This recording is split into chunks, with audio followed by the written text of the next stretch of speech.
Olá, queridos, graça e paz, tudo bem com você? Tudo bem com sua família? Sou o pastor Joel Brito e quero te convidar para nossas histórias bíblicas. Estamos falando do livro de Esther e hoje, terceira e última parte da história de Esther. Então fique conosco, senta que lá vem história. Sejam muito bem-vindos à história de Esther. Amã, um homem que tinha um ódio mortal contra todos os judeus, que mandou construir uma forca para matar o tio de Esther, Mardoqueu. Amã, ele foi descoberto. Esther entregou Amã ao rei e o rei ficou furioso com ele, e a forca que Amã havia mandado preparar para matar Mardoqueu, agora ele mesmo, Amã, irá ser morto nesta forca. E Esther, ela se volta ao rei, procura o rei novamente, para que o rei anulasse o decreto, porque mesmo com a morte de Amã, o decreto de extermínio de todos os judeus permanecia.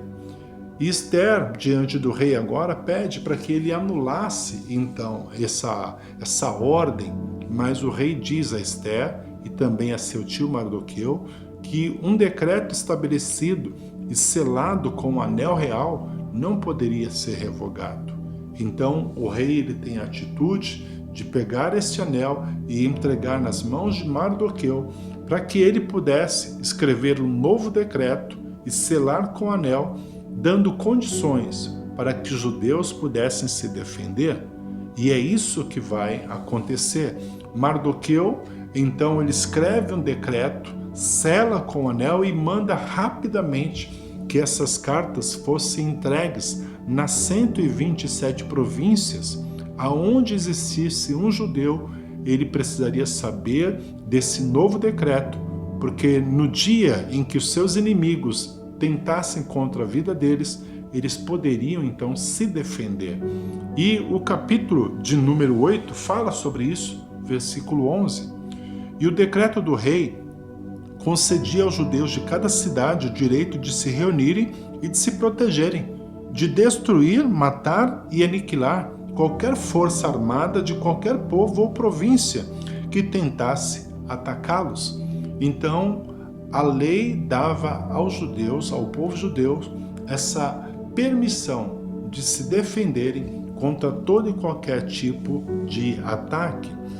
O capítulo 9 entra falando sobre o grande dia onde os inimigos do povo de Deus estavam aguardando, esperando para a batalha, a grande batalha, para tentar destruir todos os judeus em todas as províncias. E então o capítulo 9 diz assim a partir do versículo 1: No 13º dia do 12º mês, que é o mês de Adar, no calendário judaico bíblico, isto para nós representa o mês de fevereiro, entre fevereiro e março, quando devia entrar em vigor o decreto do rei. Naquele exato dia, os inimigos dos judeus aguardavam o momento de vencê-los. Então os inimigos estavam ansiosos, esperando por esse grande dia. E chegou o grande dia da batalha, quando todos os inimigos estavam acreditando que iriam então vencer os judeus, exterminar todos os judeus. Só que o texto diz que eles aguardavam desta forma, pensavam dessa forma, e, entretanto, tudo aconteceu muito diferente dessa expectativa. Os judeus dominaram aqueles que os odiavam. Então, os inimigos estavam esperando vencer os judeus, mas aconteceu exatamente o contrário. Os judeus venceram aqueles que os odiavam e ninguém conseguia resistir-lhes, pois o temor dos judeus havia caído sobre todos os povos. Então, em todas as províncias, esse temor caiu sobre os seus inimigos e em todas as províncias os judeus foram vencendo seus inimigos porque Deus era com o seu povo. O versículo 16 ainda do capítulo 9 diz: Entre mentes, os demais judeus que viviam nas províncias do império, da mesma forma se reuniram para se proteger e se livrar dos seus inimigos. E diz que eles exterminaram mais de 75.000 homens. Não que eles saíram matando a torto e direito, não é isso, mas os seus inimigos se levantaram contra o povo judeu. Então imagine que mais de 75.000 inimigos tentaram exterminar o povo judeu e eles tiveram que se proteger, e com isso mais de 75.000 inimigos caíram. E o texto e a história nos diz que depois desse dia, o dia 13 e o dia 14, o grande dia da batalha, e o povo judeu prevaleceu, no 15º dia eles folgaram, eles descansaram. E no versículo 19 diz que, por esse motivo, os judeus que viviam nas vilas, nas aldeias, comemoram o 14º dia do mês de Adar como um dia de banquetes, honra e júbilo, um dia que se envia porções de alimentos e presentes uns aos outros. Esse foi o dia que eles celebraram a vida. Pur significa sorte. Quando Amã, junto com seus aliados, os inimigos do povo judeu, eles estabeleceram o dia do extermínio, Pur, o dia da sorte, na verdade o dia do extermínio de todo o povo judeu.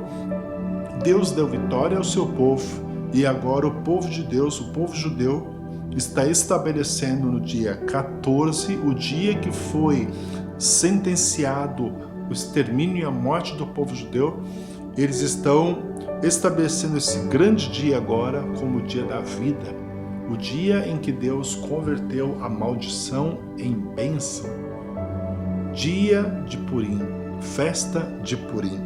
E o capítulo 9, o versículo 28, diz assim: esses 2 dias, que eram o dia 14 e o dia 15, esses 2 dias seriam lembrados e guardados em cada família, em todas as gerações, em todas as províncias e cidades.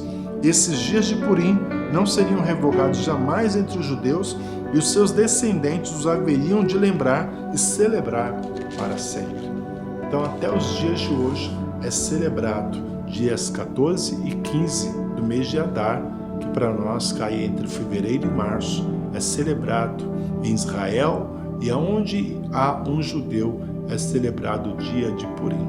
É quando eles se lembram que Deus converteu a maldição, o dia que seria o extermínio do povo judeu, Deus converteu a maldição em bênção.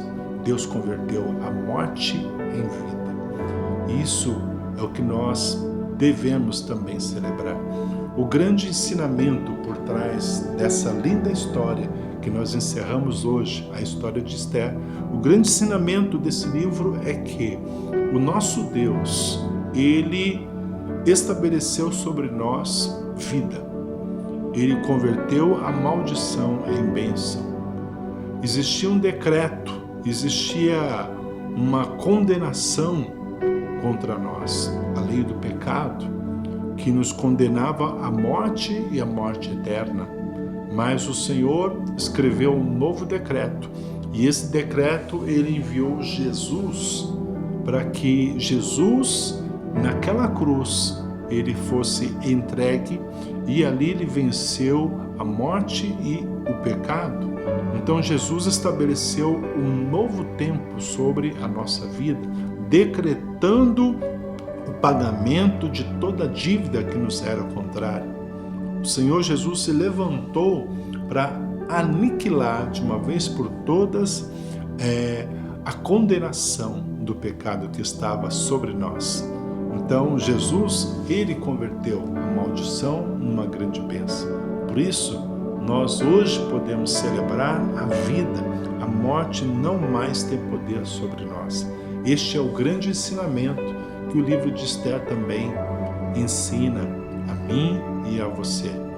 Aquela sentença que estava declarada sobre nós, ela foi completamente transformada, ela foi completamente paga pelo sangue de Jesus.